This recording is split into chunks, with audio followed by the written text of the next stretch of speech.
Hey, podcaster. I am so excited today. And I know for all of you out there, yes, we're talking boring fingers, SEO. If you've been around for a while, you know that how we think and how we type is different. But I brought on the expert, Darcy from the Clinic Marketing Podcast. I cannot wait to have this conversation because we are going to be talking SEO, SEO for brick and mortar, SEO for clinics, and all things AI. Welcome to the Podcast Authority Architect. I'm Jen Dragonette, podcast strategist, founder of Dragonette Productions, and someone who built a top-ranked podcast by going against everything the industry told me to do. This show is for the thought leader, the change maker, who's done performing for strangers, building something by someone else's strategy, and ready to build a podcast that actually leaves an impact through real relationships, real growth, and a platform that supports the business and life you're building. Because you're not here to be a ripple. You're here to make a tsunami. Let's go. Welcome. Thank you. I'm so excited to be here. And I promise we're not going to make it too boring. We'll try to jazz it up a little bit. Well, and around here, we call them boring fingers because they're like jazz hands, because our minds and our fingers never say the same thing when we're typing in to find something. So we try to make it fun around here. So I'm glad that you're saying that. See, you've got to stick around because SEO is changing. That being said, I do want to talk a little bit about, because I think the biggest fear coming up with my audience is this whole AI thing. Now we've learned to do all these old tactics of SEO for Google, but who's using Google anymore? People are. So it's interesting. One, I love it. Like, I love the thrill of it. But I also say the more things change, the more they stay the same. So we do have to still focus on the good old fundamentals of SEO. We just have to modify them a little bit. So I think if you've been doing SEO for a while and you're in a rhythm with it, we'll talk about ways that you can take things up a step to prepare you for the world of AI taking over the universe. And if you are like, SEO what? Then, we can go over a little bit of the basics. Do you feel like your audience has a little bit of the foundation of understanding what SEO is, or do we need to tap into that a little bit before we dive in? It's always good to get a different perspective because they've been listening to my perspective for so long and hearing it from someone else. So maybe if we go back to the foundations, because around here, we're all about building on that solid foundation. Okay. So, and I'm going to add a little AI touch to this, but the best way that I like to describe it is one day I was eating an Oreo cookie and I was like, ooh, I love the way that this relates to SEO. So, your good old Oreo cookie, you have the top wafer, you have the bottom wafer, and you have the sweet stuff, which is actually called stuff, but with only one F in the middle that holds it all together. Same thing goes for SEO, and especially local SEO. You've got on-page SEO. Those are actions that you take on your website to improve your overall online visibility. You have off-page SEO. Those are actions you take outside of your website to improve your online visibility. And you have that sweet stuff in the middle that holds it all together, which includes clearly identifying your target audience, because when we market to everyone, we market to no one, and using the words and phrases and verbiage that your target audience uses, which is completely evolving when we have the world of AI. And beyond that, it's positioning yourself so they can find you and positioning yourself where they can find you and where they search. And so that's like what I like to call the SEO cookie, the two outside pieces held together by that sweet stuff in the middle. I'm like, now I want a cookie, but I'm excited for this conversation. And that's exciting when we're talking SEO, right? That there is the sweet stuff. So we spend so much time thinking about our client, we're not actually researching. So back in the day, we did a lot of research, which I think we still do. But I want to know a little bit more about like those cookies, like the sweet stuff. I think we really need, because that's like our foundations, right? We got to know our people. But this is why I come up with boring fingers. Yeah. So I think it's also important to note that like we know our target audience, but I give the example of, let's just say a chiropractor, for example. When I talk to them and they're like, oh, well, I work on extremities. And I'm like, well, nobody's going to Google and typing in my extremities hurt. What should I do about it?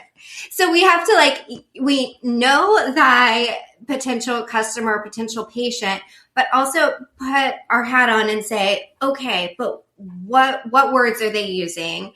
And typically, no matter if you're in healthcare or not, it's problems, solutions, and then some other generalized keyword targeted phrases. And I think that, it's been interesting, the evolution here of SEO, of AI searches. It used to be that, if you wanted to find out who the CEO of Facebook was, you would type in Facebook CEO. And then we had the evolution and voice search started, and then you would type in who is the CEO of Facebook. And now we're seeing it continue to expand. So it might be now with AI searches, hey, I'm looking for a specific, again, I'll just go back to chiropractor and we can work in some other local examples, but like I'm looking for a chiropractor in my area that takes this specific insurance that would be best for me because of ABCD. Now that's a big evolution from chiropractor near me to I'm looking for something that specifically relates to me. And that's why we have to get inside the heads of our target audience. So for those local businesses, because whether you're a chiropractor, naturopath, or you have a coffee shop, and we want to get, and I'm finding this shift for me is I'm normally global, but I'm finding right now because people want proximity, that even for online business owners, like getting local where you can go talk to people is hands down the best way to build your business. So for those that are trying to look for those, are these like long tail SEO? Like, I'm like, okay, that's a lot of words. This is way beyond what SEO that I normally do. Yeah. So one, it's providing that content on your website. So in a clinic example, it would be making sure that you include an insurance page that has a list of insurances that you accept, that you have an FAQ page. For the local coffee shop, it would be making sure that you list Wi-Fi available, that you do adhere to special dietary needs, right? That way, because if I'm looking for a coffee shop where I can get a vegan muffin as well, I need to be able to find that information with ease and make sure that that information's on the website, that Google can read it, that your Google business profile listing is set up in a way that's going to help you rank for anything that people are searching for that relates to your offering. So for those Google profiles, is that for everyone or is that just for local businesses? So typically it's for everyone. Now you do want to have, an EIN, you want to have a phone number. It works better if you have your physical location. And if you do have multiple locations, each location should have its own listing. And just so we're clear, the Google business profile listing is what controls the way you show up in Google Map searches, and organically online, you'll see those listings a little bit separate or above the other listings because it's usually you're looking local. And what we find with those is that a lot of times companies just set them and forget them. Or maybe somebody else set something up for them. Or Google loves to do this thing where it decides what it thinks your business represents. So it likes to go in there and suggest changes. So you've got to keep your eye on your Google business profile listing, making sure that your description completely showcases what you serve, who you serve, and where you serve, so that you're working in some location-based words for those location, the brick and mortar, that you've selected the primary category that you most want to show up for. You can select additional categories, but your primary needs to be your primary. And then we have other things within the Google business listing that you really have to focus on.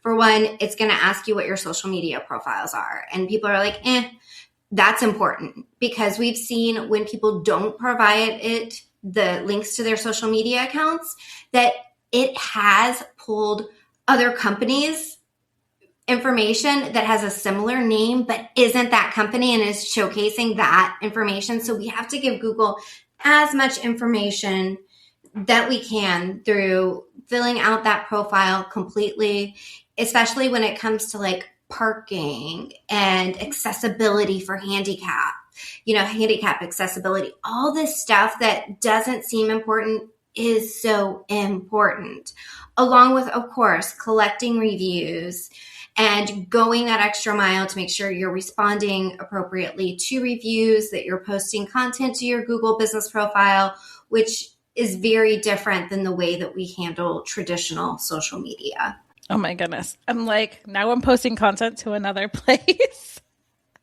You are, but you have to like put your mind as though you're a potential customer or client or patient, and think people are searching differently. Like when you're searching on Google, you're ready to take action. So I almost like to think of like the Google posts that you can do. Think of them as like a free ad from Google.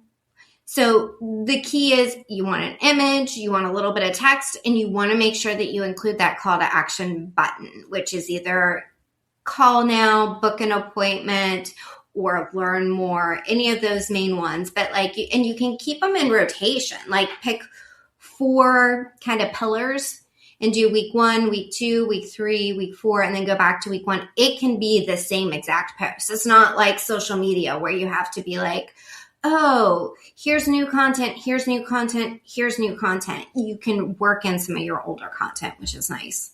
So as I'm thinking about this, because I have been in the minds of a lot of people that are solopreneurs and overwhelmed. Yeah. Is there a way to replace your normal website with this Google business? Or do you recommend having both? You have, in this day and age, you have to have a website. Your website has to have really core pages that will help you rank online. We can't just rely on your Google business profile or your Google Maps listing. So key pages, we have to make sure when somebody lands on your website that they know what you offer, who you offer it to, and where you're located, who you serve. And that doesn't matter what your company offers. We have to make sure that happens, and they have to be able to know what are the next actions you want them to take. Do you want them to make a reservation if you're a restaurant? Do you want them to call you? Do you want them to book now? Whatever key action you want them to take, we want to make sure it's very crystal clear to them to take that action, and then that we have the right content on your website, which means it can't be written by AI, that it needs to be in your tone and your brand style, but also that you have, if you offer services, that you have what we would call a general services page that notes all the services, but then specific services pages so that you are able to rank for those specific services that you offer, because every single page gives you the opportunity to focus on whatever that page's content is. That's amazing. So there's so many things that I have in mind, because I know that podcasters are overwhelmed and now they're like, okay, now I need to be here. I need to be here. And for my podcasters that have the brick and mortar businesses, they're like, oh no, now I have to do all these other things. So as we're going through this like evolution of AI, I'm assuming, it's taking over. It's so easy for us to use AI to build this. So that's actually, let's take it for podcasters, because most of us have blogs and we're using our transcripts. We're turning their transcripts into a blog and putting them on our website. Absolutely. Yes. If you're not editing it.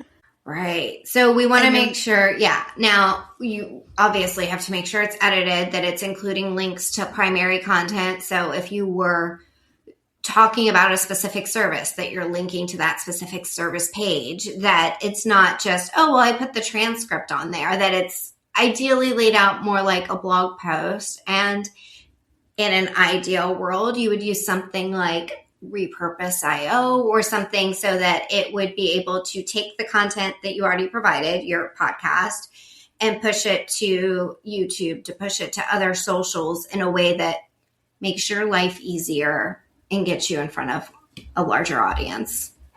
So the one thing that I want to ask about is that when we're giving AI our transcripts to make it into a blog, because most of us don't have time to do that, are those getting flagged? Are there ways? Because now that you've said, like, make sure there's no AI content on your website, it's like trigger. Yes. Most of us are using AI. So thank you for putting me in a position to clarify that. So AI for the sake of AI, just going and saying, hey AI, will you write a page for me about fill in the blank, is completely different than going and saying, hey AI, I did this podcast. Take this podcast transcript, help me turn it into a high quality blog post, help me pick out a name. Here's some of the key takeaways that I want to make sure people note. Like you're taking something that's your voice and you're using AI with it. That's completely different than just saying, hey AI, will you just like write something for me? And if you do it that way, it's going to sound like everybody else. And you're not going to be able to position yourself as the authority figure that you are. Versus when you take it and you're like, hey, will you help me turn this into a blog post? You know, you can do it where you're like, hey, will you help me turn this into a blog post?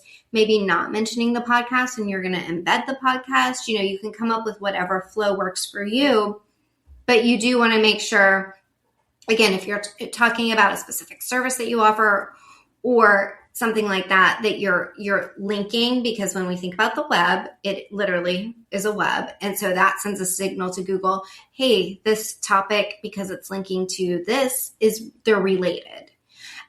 So you do want to make sure that you handle it that way, and that you don't just like take what AI pushes out at you, that you read through it. Crazy notion, right? That you read through what it said, and sometimes you go back and forth with it a little bit. And I even like to do the battle of the bots. That's what I call it, where I open up like 2 AI sources and I give it both the exact same directions. And then I take like what I like from one and what I like from the other. And then I like mix them up and I say, hey, to this one, I really like what this did with this. How do we combine that with this? Just so that you've got like something that's yours, but done in an easier process. Oh, I love that, because we are all about making things easier on here, because it's hard. It's hard when, you know, you're like a solo owner or you only have maybe 1 or 2 people in your team. And for a lot of people that have the brick and mortar, it's like them and then, you know, like the staff running the office, not necessarily running the online portion of it.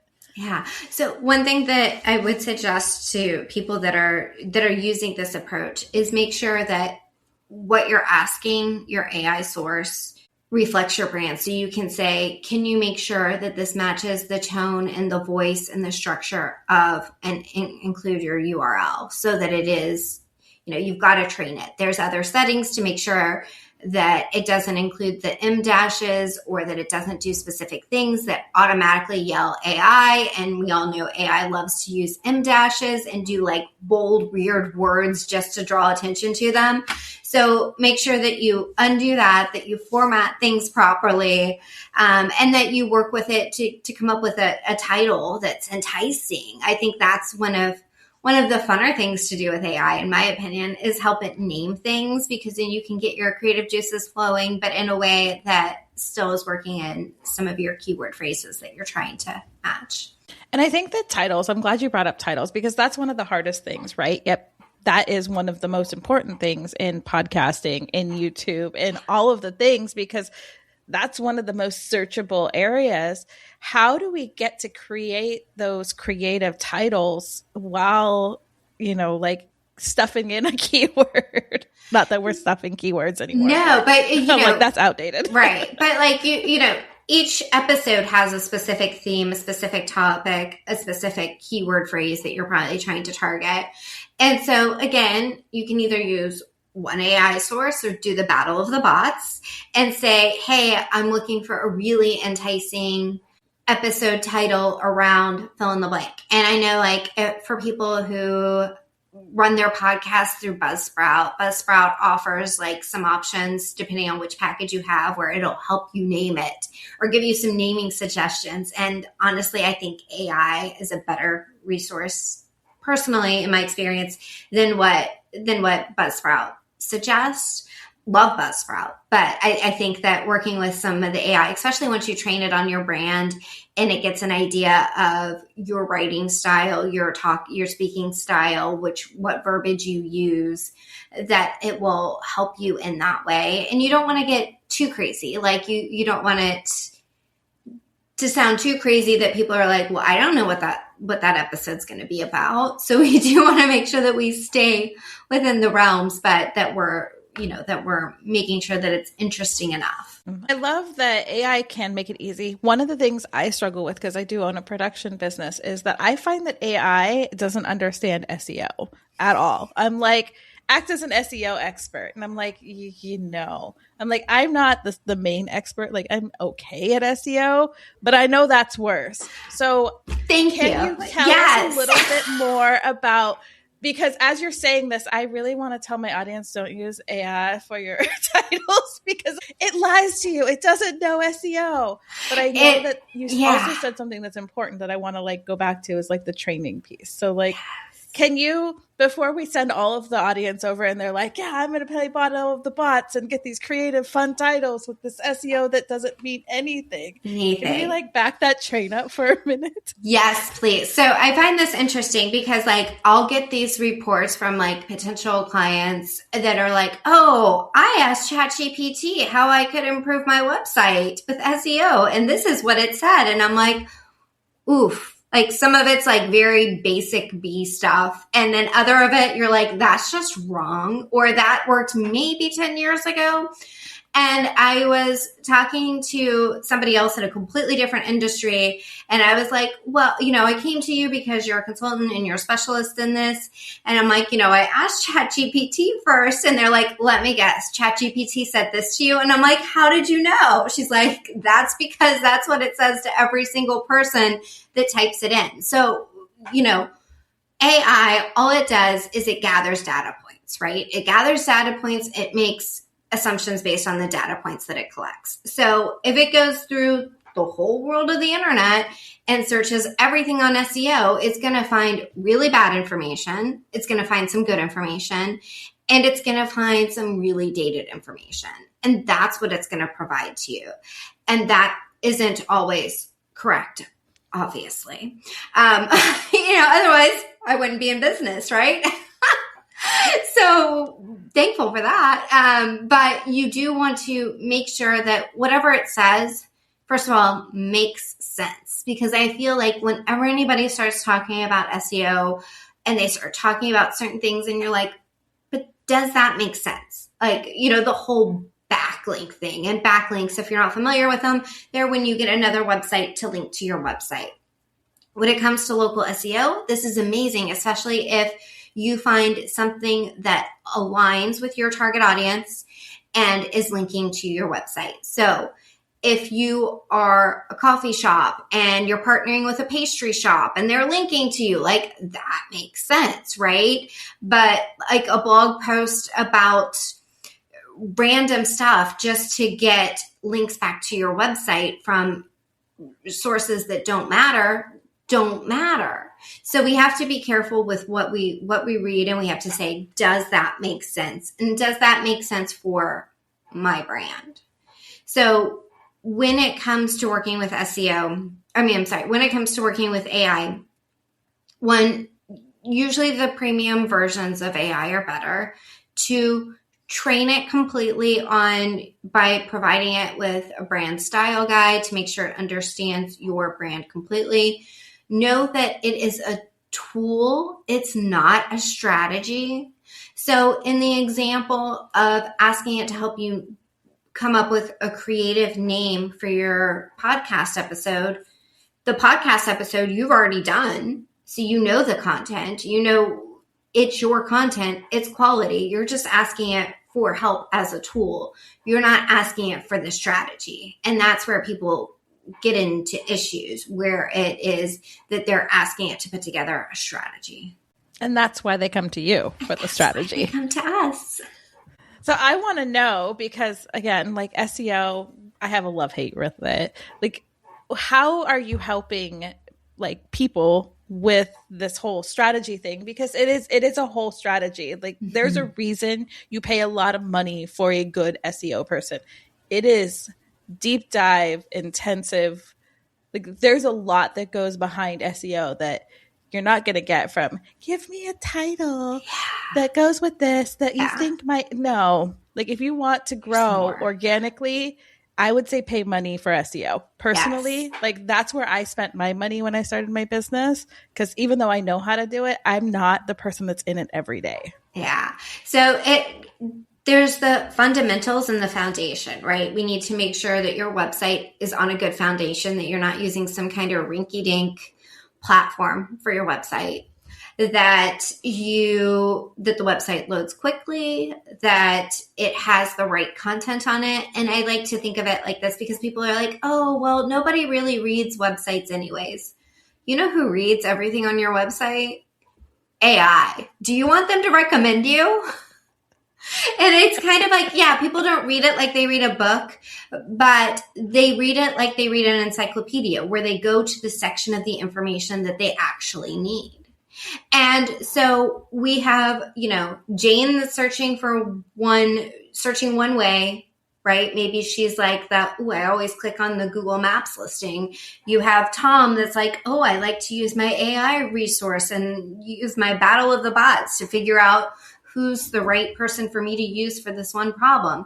And then you have Steve that likes to go through all the links and read stuff related to it and then make his decision. So we have to position you to show up in all of those, which includes fundamentally having a website that has the right foundation. There's some tech behind it, which if you're not technical, I don't want you to ever touch it.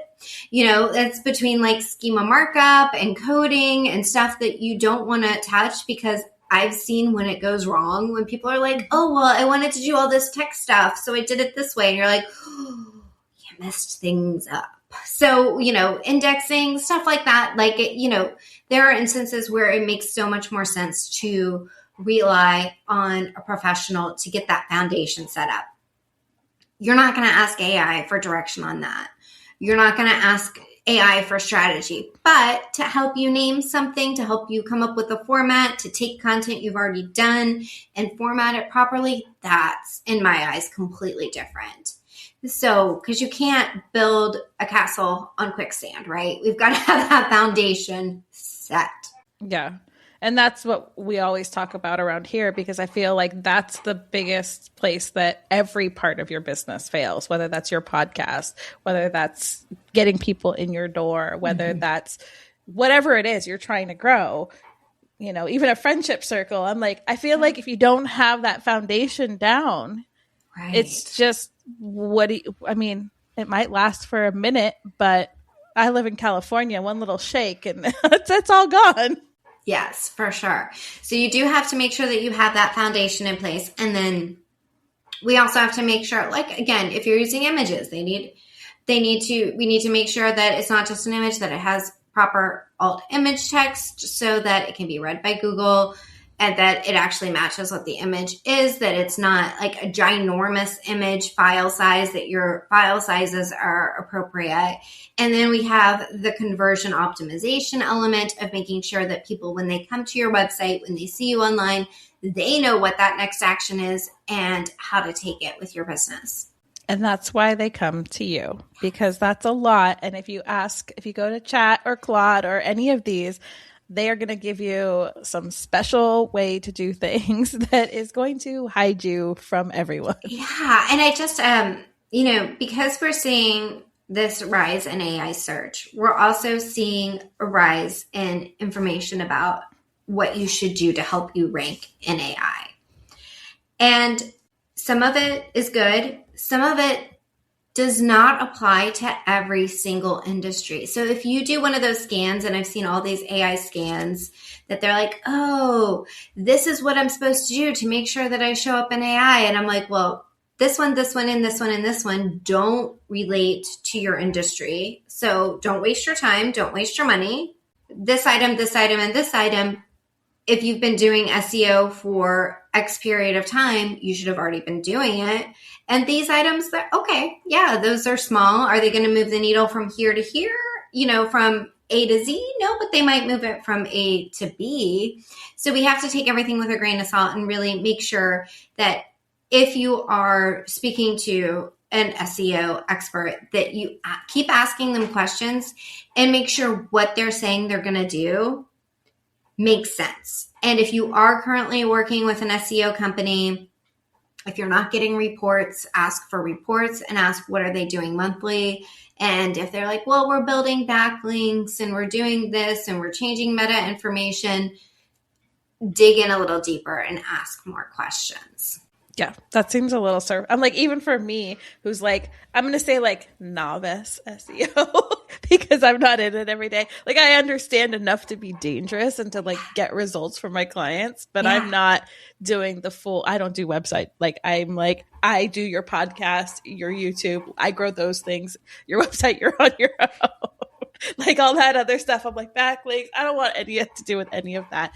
But I really love that you're putting it out there like AI can help us, but it actually can really hinder us before using it for the wrong things. And I think this is why it's important. Like, first off, people are probably like, how do I get into your space? Like, who are you serving in your marketing and in your business? Because I think that this is so important. And on top of that, if they came to you and they don't necessarily have a brick and mortar, do you have resources for those people too, to kind of make this SEO thing not so intimidating? Yes. So thank you for asking. All great questions. So at Propel, we do work more with health-related organizations, chiropractors, acupuncturists, physical therapists, med spas, but we also do work with other businesses, whether they're local businesses or they're national businesses. And on our website, propelyourcompany.com, that's Propel with one L, there are tons of resources, from free webinars that you can watch to downloadables if you need to set up your Google Business Profile listing appropriately. It'll give you guidance there. Our services include website development and SEO if you need assistance with those, and Google Business Profile audits. But again, there's just tons of information on the website. You can book a discovery call if you're interested in learning more or speaking to us about our services. We'd love to help. Yeah. And like I said, it was the one thing that I think I spent the best money on. I probably should go back and do it now that I've shifted my business a little bit more into this new brand, because what happens is that I had somebody else be able to do the strategy, build the back end for me. I did change platforms. So I probably, again, it's time to go back, but I really feel that that gave me a solid foundation of how to title my episodes, how to tag things outside of just my website. So not only like the Google and the AI searches, but how is somebody going to find me on a podcast player? How is somebody going to find me on YouTube? Because I think that it is so important. It's a critical step in your foundations, unless you want to go and find every single person that's going to come into your business. You want this. Yes. And, podcast SEO is slightly different than what you would do for website SEO. For example, with podcast SEO, you can go after some of those more competitive keywords as long as your position strategy is in the right direction. Versus your website, sometimes it can be a little, you need more help ranking for some of those keywords. I'm sure has that been your experience? Or yeah. I still do feel that, like, now that podcasting is getting, ever since 2020, like, bigger. Podcasting has gotten, like, it blew up and then it like disappeared. But I feel like you still want to get those hyper niche focused rankings in there. Absolutely. For me, I just find that to be better than like going after the big ones. Depending on the big one, you really have to position and almost go back to the old school stuffing to start ranking. Yes. We don't want to do that anymore. Right. Don't do that. Don't stop. Don't stop. Well, back in the day when I did all the coding before websites built themselves and I was doing HTML and XML, man, I stuffed so much SEO in there, and I'm glad that we're not doing that anymore. So glad. So glad. Yeah, those were some wild days back then. So just because we're kind of towards the end of the interview, I want to know a little bit about like what got you into SEO? Like how did you land in this space? Well,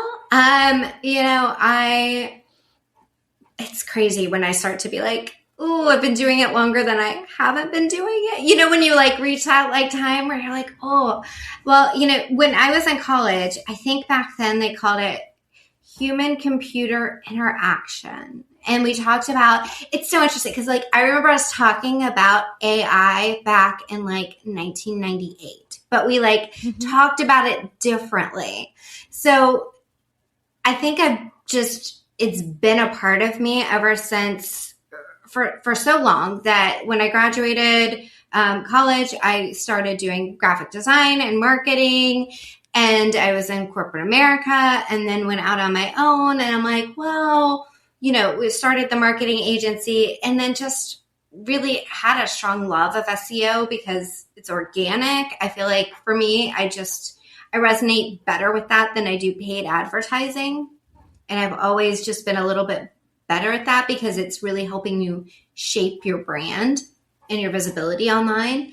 So I don't know. I've just kind of always had a love of it and know that like, even though it changes, even though it's going to continue to change with AI, there's still going to be such a need for it. And the people that put it off are kind of going to fall behind, unfortunately. Yeah. And I've seen that. I mean, I went back in 2002 when I started college and was coding websites. Yeah. I'm like, I never thought we'd be here. This is the Jetsons type situation. But I do think that, like what you said, I think you're going to get left behind or you're going to burn out. Because if all of your tactics are you having to show up, you having to work, you having to create, you having to search, it's not sustainable. Yeah. And I think that so many people forget how important SEO is for that organic searchability. Yes, it takes time. Yes, it takes money. You don't want to learn it. We know where you can go now. Yeah. Because it's important. It is important. And I'd say one thing that kind of separates our company from other companies, well, there's a number of things. That one, whenever we work with a company, we have, companies are so different, right? Some people have internal resources that they can use and some people don't. And the ones that do have internal resources, we work with them on best practices for them leveraging that, giving them templates, giving them a path so that way they're leveraging the assets that they have. We have a DIY program, we have done for you services, and we have done with you services to make sure that you're, again, leveraging the assets that you have and to make sure, like I say, the cheese doesn't stand alone. If you're doing a podcast and you're not like bringing it over and leveraging it on your website, why? Right? Like, so we want to make sure that everything works together and that you're showing up online. Yes. I'm like, and where can people find you? I'm going to for sure put all the links in the show notes because I think you have so many resources that we can all use. And again, this is part of the foundation, people. Like, we're the architects here. You got to like have your blueprint, but you've got to put down that foundation. Yes. Yeah. You just have to. You just have to. You just have to. So again, they can find us at propelyourcompany.com. And then I also host a podcast called the Clinic Marketing Podcast, which that's what it does. It helps you with your clinic marketing for those that have clinics. I love that.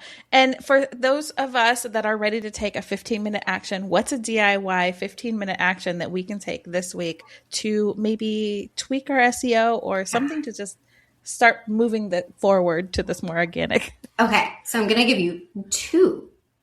One you can pawn off on somebody else, but have somebody else go to your website and do a stopwatch, give them like 15 seconds and just ask them 5 seconds, 10 seconds. Do you know what we offer, who we offer it to, What are the next actions that we're supposed to take, right? Pawn that off on somebody else. Item 2, go check on your Google business profile listing. If you are a brick and mortar, you'll see people will be like, oh, I had no idea this information was in my listing, or that this said this or this. So just go through it, click the edit button, look at it, look at your description, look at your category, look and make sure that you've given Google as much information that it asks for. If Google has suggested a change, either accept it or edit it. And those are really 2 easy things. And a third, if you want to book a discovery call with us, you can do that too. So I think those are some good quick actions that you can take that'll help push you in the right direction. I'm going to put that discovery call link in the very top of the show notes, because I truly think that SEO is one of the ways that we can beat burnout. Mm-hmm. And yes, it's scary to spend money on consulting and on support, but you're going to pay with money or you're going to pay with your health and your business shutting down. You have 2 choices. Like, do all 3 things is what I'm saying. Yes. I'm like, I'm here for this. Well, thank you so much for making SEO a little less scary, a little bit more delicious Oreo cookie. And I'm so grateful that you're doing this for people. I have a lot of clinic owners in my audience, in my production company. And I think that the local piece is something that's truly missing, that they haven't spent the time and the money on. And I think it's so important because we need to change healthcare. So I'm so glad that you're working with these kind of alternative doctors and clinics, because we need more of them out there to be found, to be the prominent we go to instead of Western medicine. But that's just a whole nother rant right there. So thank you. Well, thank you so much for having me. This has been so much fun. So go out and make today amazing, because you are beautiful, you are wonderful, you are worthy, and your story deserves a microphone. Now go do the thing.